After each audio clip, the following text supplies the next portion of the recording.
आज के इस वीडियो में हम बिहार के बेहद खूबसूरत टूरिज़्म प्लेस राजगीर के बारे में जानेंगे। राजगीर भारत के बिहार राज्य के नालंदा ज़िले में स्थित एक ऐतिहासिक नगर है। यहाँ की ऐतिहासिक भूमि, धार्मिक तीर्थ स्थल और 3 साल में एक बार आने वाला बहुत बड़ा मलमास मेला और खूबसूरत वादियाँ पर्यटकों को बहुत लुभाती है। यही वजह है कि राजगीर की पहचान आज इंटरनेशनल टूरिज़्म प्लेस के रूप में है। तो आइए अब हम जानते हैं यहाँ के बेहद खूबसूरत दृश्यों के बारे में। यहाँ की 5 पहाड़ियाँ, कौन कौन सी पहाड़ियाँ हैं उनके नाम मैं आपको बता देती हूँ। रत्नागिरी, विपुलाचल, वैभवगिरी, सोनगिरी, उदयगिरी मानसून के समय देखने में बेहद खूबसूरत लगती है।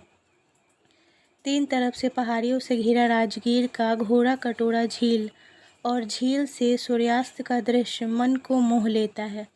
आप सभी इस झील में बोटिंग का भी लुत्फ़ उठा सकते हैं। बोटिंग मीन्स नौकायान का भी लुत्फ़ आप उठा सकते हैं।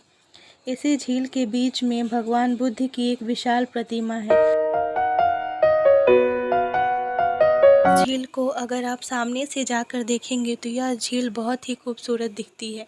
और अब हम चलिए जानते हैं गृधकूट पर्वत के बारे में। गृधकूट पर्वत को भलचर पीक भी कहा जाता है।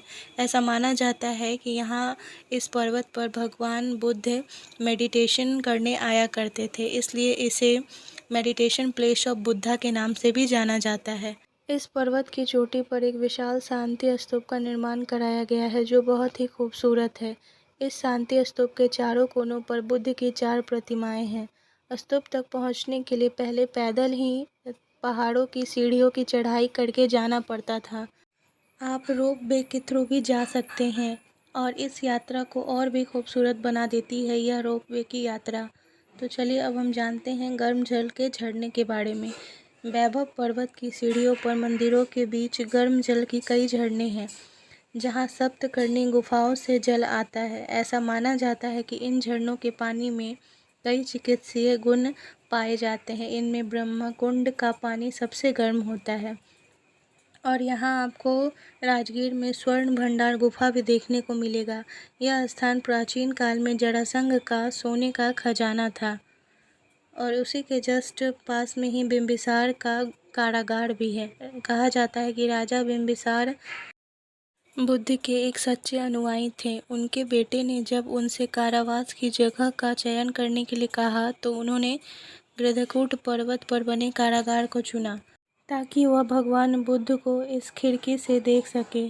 कितना अद्भुत दृश्य है राजगीर का। मैं बस एक बात कहना चाहूँगी कि आप सभी को राजगीर ज़रूर आना चाहिए। चलिए अब हम जानते हैं बेनू वन के बारे में, जिसे बैम्बो ग्रुप भी कहा जाता है। इसका निर्माण सम्राट बिंबिसार ने भगवान बुद्ध के लिए करवाया था, ताकि वह शांति से ध्यान का आनंद ले सके। इसे कृत्रिम वन भी कहा जाता है। यह बेहद खूबसूरत वन है।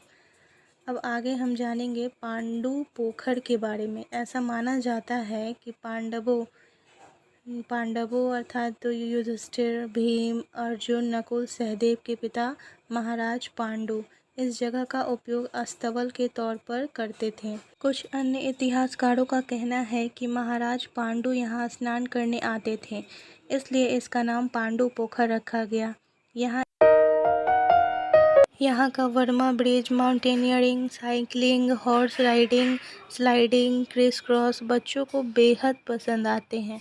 आप भी अपने बच्चे को यहाँ लाकर उन्हें इसका आनंद दे सकते हैं। यह जगह बेहद ही खूबसूरत है। इस जगह पर बच्चे, युवा सभी का मन लगा रहता है। अब हम जानते हैं नेचर सफारी के बारे में, जिसका उद्घाटन हाल ही में माननीय मुख्यमंत्री नीतीश कुमार के द्वारा किया गया है। इस सफारी को स्काई ग्लास ब्रिज कहा जाता है। आई होप आपको यह वीडियो अच्छी लगी होगी। लास्ट में मैं बस एक ही बात कहना चाहूँगी कि आप अपनी लाइफ में कितने भी बिजी हो, फिर भी आपको टाइम निकाल कर राजगीर ज़रूर जाना चाहिए। Thank you.